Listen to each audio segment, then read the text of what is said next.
Lucky grow farm में आपका फिर से स्वागत है और मैं हूं तौसीफ़।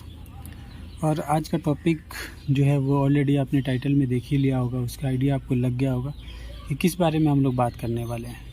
बट फिर भी मैं आपको बता देता हूं कि जो आज का टॉपिक है वो है हमारा सोनाली मुर्गी में कितना प्रॉफिट है और ये इसको पालने में प्रॉफिटेबल है या नहीं है। तो बेसिकली ये टॉपिक मैंने क्यों चुना है, तो इस टॉपिक को चुनने का जो मेन हमारा रीज़न है वो काफ़ी दिन से मतलब इस मुद्दे पे मैं बात करना चाह रहा था, क्योंकि रिसेंटली मैंने स्पेस को लेकर के मुझे कुछ चिक्स निकालना पड़ा, क्योंकि जो हमारा शेड का जो एरिया है वो लगभग 800 स्क्वायर फीट है और इसमें जो चिक्स मैंने डाला हुआ था वो लगभग 1500 डाला हुआ था, 1570। तो जिसमें 3 वैरायटी का चिक्स था, कुछ कड़कनाथ है, कुछ सोनाली है और कुछ डबल एफजी। तो अभी तक जो मैंने इसको फीडिंग कराया है, जो फीड मैंने यूज़ किया है, इसके ऊपर जो खर्च किया है, तो उसके हिसाब से जो ग्रोथ था, ग्रोथ तो बहुत बेहतर था, इसमें कोई दिक्कत नहीं है। बट स्पेस कम होने की वजह से काफ़ी दिक्कतें आ रही थी, जैसे कि एक दूसरे को चोंच मार के घायल कर देना और मोटिलिटी जिसकी वजह से बढ़ना, हीट स्ट्रोक बढ़ना।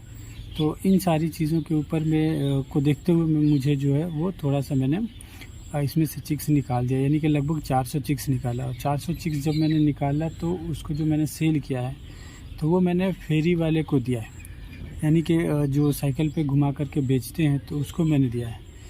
तो उसमें जो मैंने दिया, जो उसका जो मुझे रेट मिला, जो मैंने बात किया बाकी के लोगों से, तो मुझे कहीं ना कहीं बहुत सारा आइडिया जो है वो एक आइडिया जो लग जाता है कि क्या हिसाब किताब चल रहा है।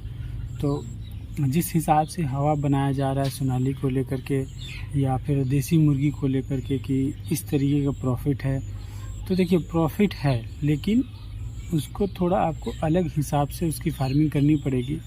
और जो अलग हिसाब है वो हर फार्मर के लिए नहीं है, हर मतलब बंदा उसको उस हिसाब से उसकी फार्मिंग नहीं कर सकता, लेकिन जो लोग उसको करते हैं तो डेफिनेटली उनको प्रॉफिट है। अब वो कैसे प्रॉफिट है, तो प्रॉफिट ये है कि जो फीड का कॉस्ट है, तो वो चीज़ जो है आप अगर आप सोचेंगे कि कंटिन्यूसली मैं इसको फीडिंग कराऊं और उस हिसाब से जो है मुझे प्रॉफिट हो जाए कमर्शियल फीड खिला करके, तो बहुत मुश्किल से ही जो है आपको प्रॉफिट हो पाएगा। और अगर कमर्शियल फीड अगर आप नहीं खिलाते हैं तो उस हिसाब का ग्रोथ नहीं होगा, तो ग्रोथ फिर आपको लाना भी है, तो उसके लिए आपको क्या करना पड़ेगा कि फिर जैसे कि प्रोटीन सोर्स का इस्तेमाल करना पड़ेगा, जैसे कि ब्लैक सोल्जर फ्लाई हो गया या फिर अदर सोर्सेज हैं वो आपको यूज़ करना पड़ेगा, या फिर आपको जो है वो टाइम ज़्यादा देना पड़ेगा और इसको फ्री रेंज में छोड़ना पड़ेगा। तो फ्री रेंज में जो टाइमिंग होता है इसका वो नॉर्मल टाइमिंग से कहीं ज़्यादा हो जाता है। मान के चलो कि आप 70 दिन में 1 केजी 900 ग्राम से 1 केजी अगर वेट लाते हो, तो फ्री रेंज में जब आप इसको छोड़ते हो तो ये 70 दिन से जो है वो बढ़ जाता है, यानी कि लगभग मान के चलो आपको 3 महीने के आसपास ही आपका ले कर के जाएगा 1 केजी में। और प्लस स्पेस भी आपके पास फ्री रेंज में छोड़ने के लिए स्पेस भी होना चाहिए। स्पेस का मतलब ये नहीं है कि सिर्फ मैदान है आपने छोड़ दिया, मतलब उसमें उसको खाने के लिए कोई चीज़ होना चाहिए, जैसे कि मान के चलो घास हो या फिर कीड़ा मकोड़ा उसके अंदर हो घास में, तो वहाँ पे जो है आप इसको जो है फ्री रेंज में छोड़ सकते हैं। बट फिर भी पूरा का पूरा फ्री रेंज के भरोसे आपको नहीं रहना पड़ेगा, वहाँ पे कहीं ना कहीं उसको आपको जो है फीड कम से कम एक टाइम तो देना ही पड़ेगा आपको, वो चीज़ है। और दूसरी चीज़ कि अभी मैं कुछ दिन पहले इस वीडियो को बनाने से कुछ दिन पहले मैं फेसबुक पे देख रहा था, काफ़ी ग्रुप्स के अंदर में मैंने देखा कि सोनाली को लेकर के जो प्रॉफिट का जो मार्जिन है उसको लेकर के और प्लस सेल करने का जो हिसाब किताब है उसको लेकर के, मतलब फीडबैक कोई अच्छा नहीं था। तो उन लोग मतलब मैंने जब देखा तो मुझे लगा कि हाँ ये चीज़ तो मतलब मैं भी इस प्रॉब्लम को फेस कर रहा हूँ। लेकिन क्या होता है कि जो हैचरी वाले लोग होते हैं जिनको चिक्स सेल करना होता है, तो वो वीडियो बनाते हैं और बोलते हैं कि बहुत प्रॉफिट है, ये है वो है, ऐसे वैसे, क्योंकि उनको चिक्स बेचने से मतलब होता है, उनको इनसे मतलब नहीं है कि आपका सेल हो रहा है या नहीं हो रहा है। तो कहीं न कहीं जो है बंदा अगर सोनाली पालता है तो वो कहीं न कहीं फँस जाता है। क्योंकि देखिए, ये कोई भी देसी चीज़ जो है उसको थोड़ा टाइम लगता है और ग्रोथ में भी टाइम लगता है, और इसको कहीं न कहीं इसको थोड़ा महँगा अगर आप सेल करेंगे तभी आपको प्रॉफ़िट होगा। और जहाँ तक महँगा का सवाल है तो कम अगर क्वांटिटी में है तो आप इसको महँगा सेल कर सकते हैं, लेकिन अगर आपके पास लार्ज क्वांटिटी है तो आपको थोक में सेल करना पड़ेगा। और अगर आप थोक में सेल करेंगे तो फिर थोक का रेट जो है वो आपको नहीं मिल पाएगा। तो अगर आप कंपैरिज़न करेंगे इसको अगर बॉयलर से, तो कहीं न कहीं मुझे जो लगता है कि अगर फीड कॉस्ट को अगर थोड़ा हटा दिया जाए तो कहीं न कहीं देसी से या फिर सोनाली आप उसको बोलिए, तो सोनाली से जो प्रॉफ़िट है वो कहीं न कहीं आपको बॉयलर में ज़्यादा है। क्योंकि देखिए, मिनिमम जो अभी तक रेट जाता है थोक में बॉयलर का, वो कहीं न कहीं 100 रुपये बहुत मिनिमम जाता है, बहुत कम जाता है तो 100 रुपये जाता है। तो 100 रुपये के हिसाब से अगर देखा जाए तो अगर आप लगभग 45 दिन अगर बॉयलर को पालते हो या 40 दिन, 40 से 45 दिन में वो 3 केजी का हो जाता है। तो 3 केजी का अगर आप कैलकुलेट करेंगे तो आपको जो है 100 रुपये के हिसाब से भी अगर आप कैलकुलेट करते हैं तो वो आपका 300 रुपये हो जाता है। यानी कि 45 दिन में आपका वो 300 रुपया का सेल होता है। और इसको बहुत अच्छा अगर आप फीड खिला रहे हैं तो आप 70 दिन में जो है इसको आप निकाल सकते हैं। यानी कि 70 दिन में 900 ग्राम से लेकर के 100 मतलब 1 केजी का हो जाता है ये। और जब ये 1 केजी का हो जाता है तो उस केस में आप इसको सेल करेंगे तो ज़्यादा से ज़्यादा ये 200 रुपये जाएगा, या 200 से लेकर के 210 तक जाएगा। तो कहाँ 300 और कहाँ 210, कहाँ 45 दिन और कहाँ ये 70 दिन। तो आप इससे ही आप आइडिया लगा सकते हैं कि क्या मतलब मार्जिन क्या बैठ रहा है दोनों में। अब रहा सवाल कि मार्केट को लेकर के, तो मार्केट को लेकर के सोनाली का मार्केट जो है वो बहुत कम है। अब रहा सवाल कि अगर ज़्यादा तादाद में अगर आप पालते हैं तो फिर बाहर से जो है थोक में गाड़ी मंगा करके जो है आप उसको सेल कर सकते हैं, लेकिन फिर वही है कि फिर वो जब ले करके जाता है तो उसका रेट जो है वो काफ़ी कम लगाता है, यानी कि न के बराबर रेट लगाता है। तो वहाँ पे जो कहीं ना कहीं दिक्कत आती है, फिर आपका मार्जिन जो है वो काफ़ी कम हो जाता है। तो अब रहा सवाल कि तो देखिए, ये जो चीज़ मैं बता रहा हूँ ये मतलब मेरा अपना खुद का राय है। इसमें मैं आपको ये नहीं कहना चाह रहा हूँ या कह रहा हूँ कि आप सोनाली मत पालिए या क्या कहते हैं FFG मत पालिए, या फिर कोई और ब्रीड मत पालिए, या फिर आप जो है बॉयलर की तरफ जाइए। तो देखिए, ऐसा मतलब मैं नहीं कर रहा, मतलब मैं अपना एक्सपीरियंस बता रहा हूँ। बाकी रहा सवाल कि आपके ऊपर डिपेंड करता है, हो सकता है कि आपके यहाँ सोनाली में ज़्यादा प्रॉफिट हो, आप उसको अलग जिस तरीके से पाल रहे हो उसमें ज़्यादा प्रॉफिट हो रहा हो, या फिर आप बॉयलर पाल रहे हो तो उसमें प्रॉफिट हो। क्योंकि देखिए, हर कोई का अपना रिसोर्स होता है और उस रिसोर्स के हिसाब से जो है बंदा काम करता है। लेकिन जब मैंने इस चैनल को बनाया था तो मेरा मकसद जो था वो यही था कि जो भी मतलब मैं फेस कर रहा हूँ, जो भी सिचुएशन आ रहा है मेरे साथ में फार्मिंग में, वो मैं आपको शेयर करूँ, यानी कि मैं अपना एक्सपीरियंस जो है वो मैं बताऊँ। बाकी मतलब मैं आपको कोई एडवाइस नहीं दे रहा हूँ कि ये चीज़ आप करो या फिर ये चीज़ करो। तो ये चीज़ मतलब आपको नहीं सोचना है, वो आपके ऊपर डिपेंड करता है, आप उसको डिसाइड करें कि किस हिसाब से जो है आपको मतलब फार्मिंग करनी है। तो बेसिकली मैं जो ये चीज़ जो बता रहा हूँ, मैं बेसिकली अपना एक्सपीरियंस बता रहा हूँ आपको कि ये सिचुएशन जो है मेरे साथ हो रहा है और ये सारी चीज़ें।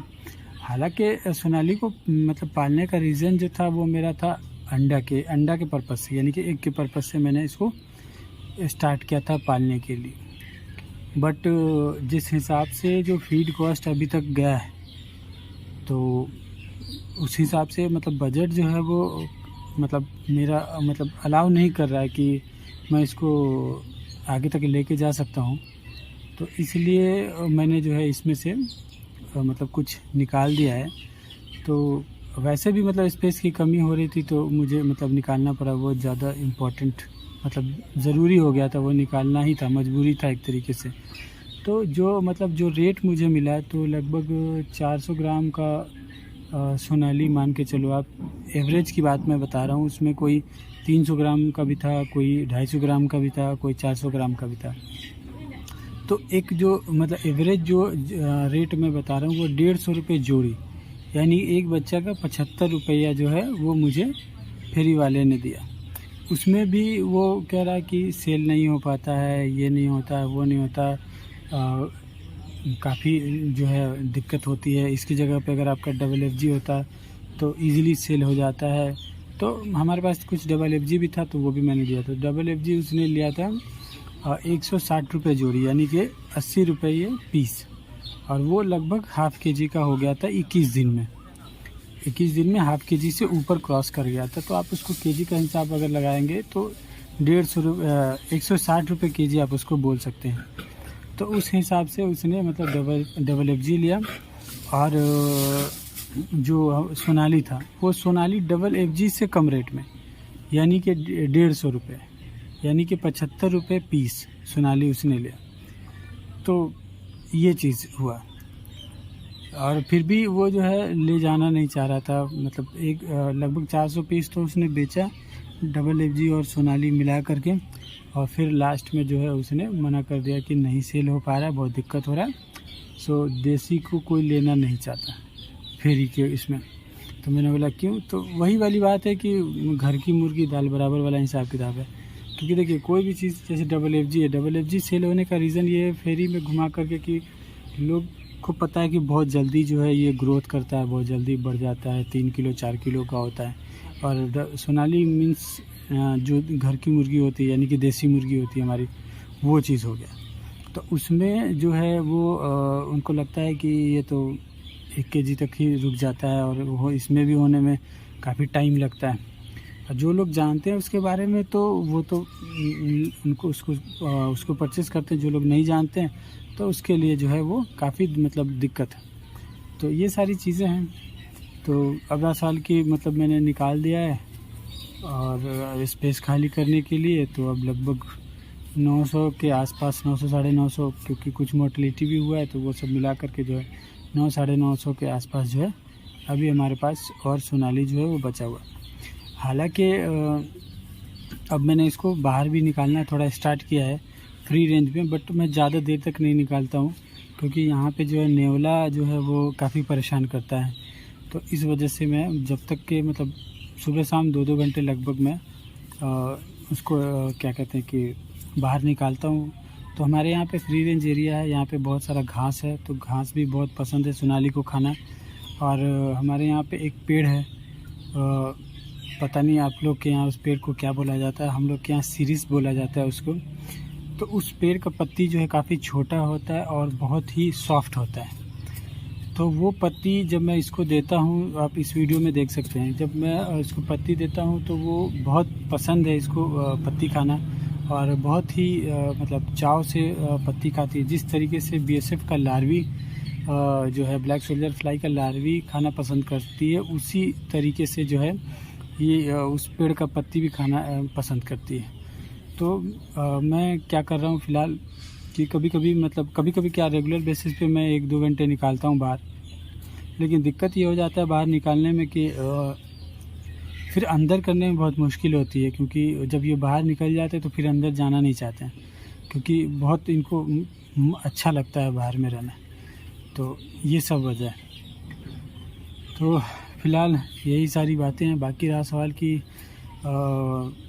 BSF का लार्वी हमारे पास नहीं था ज़्यादा, तो मैं इसको खिला नहीं पाया। लगभग 3 या 4 दिन मैंने BSF का लार्वी खिलाया था, तो बहुत ही अच्छा था मतलब। और एक चीज़ और मैं आपको बताना चाहता हूँ कि अभी कुछ दिन पहले एक फार्मर हैं, हो सकता है वो वीडियो भी देख रहे हो हमारा, तो उनसे हमारा बहुत बात मतलब लगभग बात होती रहती है। हाजीपुर के हैं वो, बिहार हाजीपुर के। तो उन्होंने अभी बॉयलर डाला हुआ था, और उनसे हमारी बात होती रहती है। तो और दूसरी चीज़ कि वो BSF की फार्मिंग भी करते हैं। तो उन्होंने मुझे बताया कि अभी उन्होंने लार्वी खिलाया था, क्या कहते हैं कि बॉयलर को। तो उनको जो है मार्जिन मतलब उतना उनके पास भी नहीं था। तो क्योंकि वो जितना लेकर के मुझसे गए थे, तो उसके बाद उन्होंने लगभग उनका दूसरा साइकिल था ब्लैक सोल्जर फ्लाई का, तो उसके हिसाब से जो है उनके पास जितना था उन्होंने मतलब खिलाया, तो फिर भी उनको जो है काफ़ी कॉस्ट जो है उसके हिसाब से जितना था उनके पास उसके हिसाब से उनका कॉस्ट जो है वो कम हुआ। तो कहीं ना कहीं देखिए, अब उनका जिस हिसाब से कहना है उसके हिसाब से मैं बात कर रहा हूँ। मैंने अभी बॉयलर पे ट्राई नहीं किया है, तो इसलिए मैं कंफर्म नहीं मैं बोल सकता, लेकिन उनके ऊपर मुझे इतना भरोसा है कि उन्होंने कहा है तो फिर सही कहा ही होगा। तो उनके कहने के हिसाब से मैं आपको बता रहा हूँ कि अगर इस तरीके से अगर बॉयलर को अगर हम बीएसएफ खिलाते हैं, हालांकि मैंने वीडियो भी देखा बहुत सारे लोग खिलाते हैं, तो कहीं ना कहीं जो है बॉयलर भी जो है एक अच्छा मतलब प्रॉफिट हो सकता है बॉयलर फार्मिंग के अंदर भी। तो अभी हो सकता है कि अगर अभी देखिए कुछ भी प्लानिंग नहीं है हमारा, तो उसके हिसाब से जो है उसके हिसाब से जो है हम देखते हैं और आगे जो भी होगा वो आपको अपडेट देंगे। तो हो सकता है कि मैं सोनाली के बाद बॉयलर रखना पसंद करूं, और फिर अगर मैं बॉयलर डालता हूं तो फिर मैं उसको फीड के साथ साथ कहीं ना कहीं स्टार्टिंग से मैं बीएसएफ भी उसको खिलाने की कोशिश करूंगा। और अगर फीड कॉस्ट कम होता है और अगर प्रॉफिट होता है या मार्जिन बचता है या जो कुछ भी होता है, तो फिर हम उसके ऊपर भी बात करेंगे और फिर मैं वो भी आपसे शेयर करूंगा। अभी फ़िलहाल जो है हमारा साइकिल जो है इस बार थोड़ा सा कम हो गया था, क्योंकि जो था वो मैंने डबल एफ जी यानी कि मतलब सोनाली और डबल एफ जी को मैंने खिला दिया, और उसके बाद बहुत कम मतलब मैंने रखा हुआ था। तो हालांकि इस बार जो है हमारे पास लार्वी कम हुआ था, बट इस बार अभी जो दूसरा साइकिल हुआ है तो फिर स्टार्ट किया हमने, तो इसमें काफ़ी तादाद में फिर मक्खी मतलब पीपा हमने छोड़ा था, तो जो है अभी उस हिसाब से फिर फ्लाई जो है वो काफ़ी हुई है। और फिर मैं कल से हैचिंग में लगाना स्टार्ट कर रहा हूँ एग्स को। तो हो सकता है कि जो लार्वी निकले तो वो काफ़ी तादाद में निकलेगा, तो हम हो सकता है कि बॉयलर को जो है अच्छे तादाद में खिला सके, और अच्छे तादाद में खिलाने के बाद में फिर अच्छे तादाद में हम फीड का भी कॉस्ट कम कर सकते हैं। और अगर वाकई में अगर ऐसा पॉसिबल है, अगर ये हो सकता है, तो हमारे हिसाब से बॉयलर की ही फार्मिंग बेस्ट होगा। क्योंकि देखिए बॉयलर का सेल करने का जो दिक्कत है वो नहीं है बॉयलर में, क्योंकि उसका ऑलरेडी मार्केट है और बहुत ईजिली सेल हो जाता है। उसमें बहुत ही कम मतलब किसी भी गांव में आप रहते हैं तो वहाँ पे आप देख सकते हैं, वहाँ पे आपको पता होगा कि बॉयलर का क्या खपत है, क्या सेल है, तो उसमें जो है इशू नहीं आता। और प्राइस जो है उसका कम होने की वजह से जो है काफ़ी लोग उसका मीट जो है मतलब चिकन के नाम पे जो है बॉयलर को ही खाया जाता है, बॉयलर ही लोगों को पसंद है। तो ये सारी चीज़ें, बाकी रहा कि वीडियो काफ़ी लंबा हो रहा है, तो अभी मैं और भी बातें करता, बट वीडियो काफ़ी लंबा हो रहा है। तो फ़िलहाल मैं जो कुछ भी आपको बताना चाह रहा था, मैं उम्मीद करता हूँ कि वो चीज़ें यूज़फुल रही होंगी और आपको समझ में आया होगा। और फिर मैं वीडियो को एंड करने से पहले मैं बोल रहा हूँ कि ये मेरा एक्सपीरियंस है जो मैं आपको बता रहा हूँ। कोई ज़रूरी नहीं है कि आप पे ये चीज़ लागू होता ही है और आपको भी इसी चीज़ को फॉलो करना है। तो बस इतनी ही बात मैं बोलना चाहता हूँ और फिर वीडियो को स्टॉप करता हूँ यहीं पे। उससे पहले अगर आपने चैनल पे नए हैं, अगर आप चैनल को अभी तक सब्सक्राइब नहीं किया है तो प्लीज़ सब्सक्राइब कर लीजिए चैनल को। और वीडियो अच्छी लगी तो लाइक कीजिए, कोई सवाल हो तो कमेंट करके भी आप हमसे पूछ सकते हैं, और हो सके तो आप इसको शेयर भी कर सकते हैं। तो इस वीडियो के लिए इतना ही, मिलता हूँ मैं आपको नेक्स्ट वीडियो में।